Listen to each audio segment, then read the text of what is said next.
Ji, supreme court of Pakistan में आज इंतहाई अहम दिन है। जजेस के आपस में इख्तलाफात खुल के सामने आ रहे हैं। आज 63 की तशरीह के लिए गुज़श्ता रोज़ जो समाअत मुलतवी हुई थी, उसके ऊपर जस्टिस मुनीब अख्तर का दूसरा ख़त कल सामने आया, जिसके ऊपर उन्होंने जो 4 जजेस कमरा अदालत में आए और उन्होंने जो हुक्मनामा जारी किया, जिसमें जस्टिस मुनीब अख्तर को रजिस्ट्रार के ज़रिए कहा गया कि आप बेंच का हिस्सा बने। लेकिन उन्होंने फिर दूसरा ख़त लिखा और उन्होंने कहा कि ये गैर आइनी हुक्मनामा है, वो इसको सिर्फ एक नोट समझते हैं। उन्होंने ये भी कहा कि जब एक जज मौजूद नहीं होता, उन्होंने जब उस केस सुनने से माजरत नहीं की, बल्कि उन्होंने उस बेंच के ऊपर एतराज़ उठाया, तो उसके बाद 4 जजेस कोई हुक्मनामा जारी नहीं कर सकते थे। और फिर चीफ जस्टिस काजी फायज ईसा ने आज सुबह 9 बजे जो है इजलास बुलाया। कमेटी का जो प्रैक्टिस एंड प्रोसीजर बिल के तहत मंजूर हुई थी, सदारती ऑर्डिनेंस के तहत, उसमें नया बेंच तश्कील दिया जाना था, लेकिन अभी तक वो कमेटी का इजलास शुरू नहीं हो सका। आज 9:30 बजे ही जस्टिस मुनीब अख्तर, जिन्होंने काजी फायज ईसा के इस कमेटी के ऊपर एतराज़ात उठाए और जो बेंच तश्कील किया गया 63 की, उसके ऊपर एतराज़ात उठाए, वो अपने 9:30 बजे ही अपने जो रूटीन के केसेस थे वो आके सुनना शुरू हो गए थे। लेकिन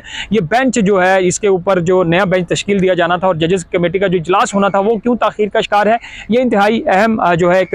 मामला है। दूसरी तरफ ये भी कहा जा रहा है कि जो चीफ जस्टिस काजी फायज ईसा सदारती ऑर्डिनेंस पर 2 जजेस जो हैं कमेटियों के तहत जो बेंच तश्कील दे रहे हैं, उनके ऊपर बहुत सारे जजेस को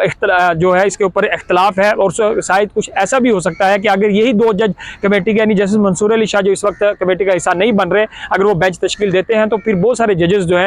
वो आने वाले नए दिनों में बेंच में बैठने से जो है इनकार कर देंगे और फिर काजी फायज ईसा साहब के लिए काफ़ी ज़्यादा मुश्किलात बढ़ जाएंगी। लेकिन अभी देखना यह है कि जो इस आईनी तरामीम जो हुकूमत लेके आ रही है, उसके लिए 63 की तशरीह का मामला कहा जा रहा है कि हुकूमत के लिए इंतहाई अहम होगा। उसके लिए फ्लोर क्रॉसिंग का रास्ता हमवार होगा, और जहाँ ये भी बातें जोड़ी जाती हैं कि उसके लिए चीफ जस्टिस काजी फायज ईसा के एक्सटेंशन का मामला भी जुड़ा हुआ है। तो इन सब मामला में सुप्रीम कोर्ट के जो अंदरूनी मामला हैं वो काफ़ी ज़्यादा खुल के सामने आए हैं। सख्त इख्तलाफात है जजेस के सामने। ये भी कहा जा रहा है कि जस्टिस मंसूर अली शाह, शायद कोई तमाम साथी जजेस जो बाकी ये राय रखते हैं कि ये प्रैक्टिस एंड प्रोसीजर बिल की जो कमेटी है सदारती ऑर्डिनेंस के तहत, ये गैर कानूनी है, तो वो उसके ऊपर भी वो कोई जो है तमाम जजेस एक खत लिख सकते हैं या फुल कोर्ट बुलाया जा सकता है जो सीनियर प्यूनी जज है उनकी तरफ से। तो क्या ये जो आइंदा चंद दिनों में बड़ा होने जा रहा है सुप्रीम कोर्ट में, उसके लिए आज इंतहाई अहम दिन होगा कि जहाँ जस्टिस मंसूर अली शाह जो है वो इख्तलाफ कर चुके हैं इस कमेटी से, जस्टिस मुनीब अख्तर जो है वो नहीं बैठ रहे बेंचेस में, तो आने वाले दिनों में जो बेंच बनेंगे उसमें जजेस कैसे बैठेंगे। 3 से 4 जजेस जो हैं वो इस वक्त भी चीफ जस्टिस काजी फायज ईसा के साथ, चूंकि गुज़श्ता रोज़ भी 4 जजेस जो है वो बैठे थे, तो अब आज क्या बड़ा होने जा रहा है सुप्रीम कोर्ट से